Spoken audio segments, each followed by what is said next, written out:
So guys, mag-a-adjust tayo ngayon ng gas ang cover para hindi siya lapat. Ngayon palalapatin natin. Babawas ngayon tayo dito lang sa dalawa. So ito lang ang babawasan natin, itong dalawang to. Sa baba hindi na okay naman, sa baba, sa taas lang. Balikan ko kaya pagkatapos ko na matabasan to, siguro mga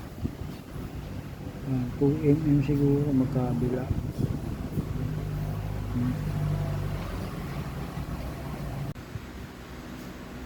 Hello guys, natabasan na natin ngayon yung mga pinagtabasan.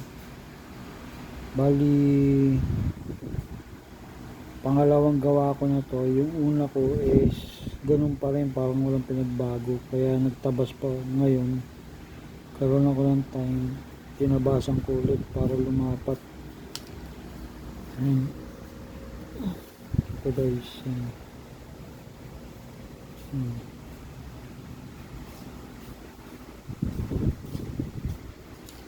ang kabila ako tinabasan. Mukha namang pantay na siya. Ayun.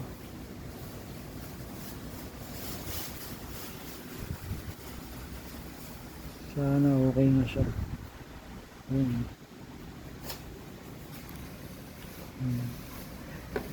Cutter lang ginamit ko. Sa yung bago matulis dapat ang kailangan niya para hindi kayo mahirapan magtabas. Ito. Ayan. DIY lang. Ayan. Tapos bumili ako nito. Mahirap siyang putin kasi pag tuturnilyo mo siya pag ganyan. Ayan. Pati ito ganito. Bumili rin ako para siguradong yung una kong gawa, wala akong mga tools na ganito.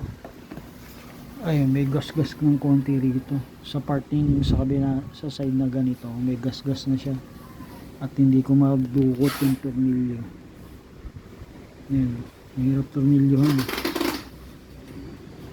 Ayun guys, balikan ko yan pagka naikabit ko na. Sana lapat na. Okay. Nga pala guys, baka magputol ako magbawas ako dito sa tornilyo niya kasi nung sinukat ko siya medyo didikit na siya pagka nahigpitan. Ayan, may gap na siya. Yun inisip ko naman pwede ko naman lagyan pa ng para tumaas, lalagyan ba hanap akong tornilyo papunta rito, sasaksak ko para bumabaw yung baon niya. Pero malaman, tingnan ko kung puputulin ko, kung kaya ng pamutol ko no plies, bawasan ko siya.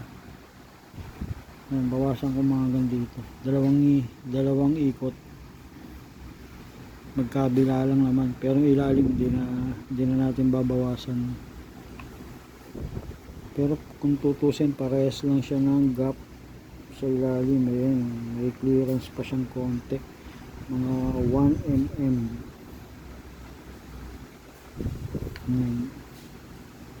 LP balikan ko yan guys pagka naisalpa ko na, tutornilyo na lang naman to para siguro magbawas na ako para sigurado hindi na pabalik.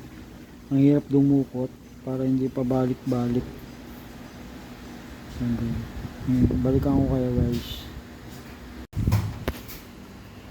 guys, nakabit ko na.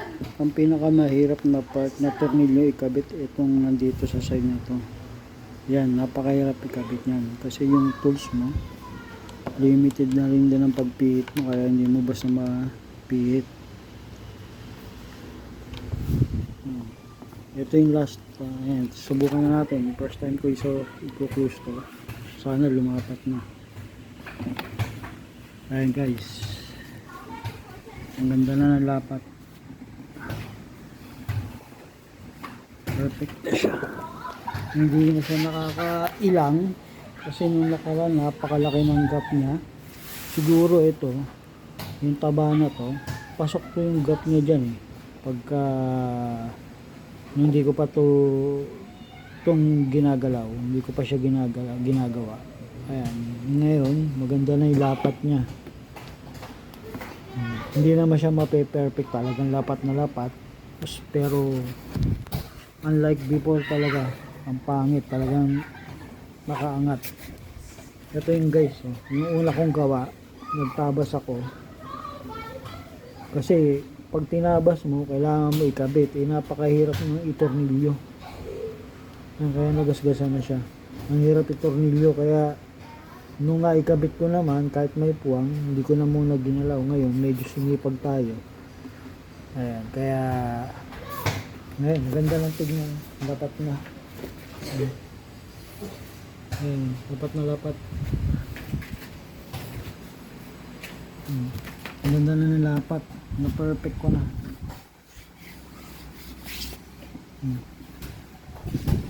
Try natin buksan. Buksan natin guys.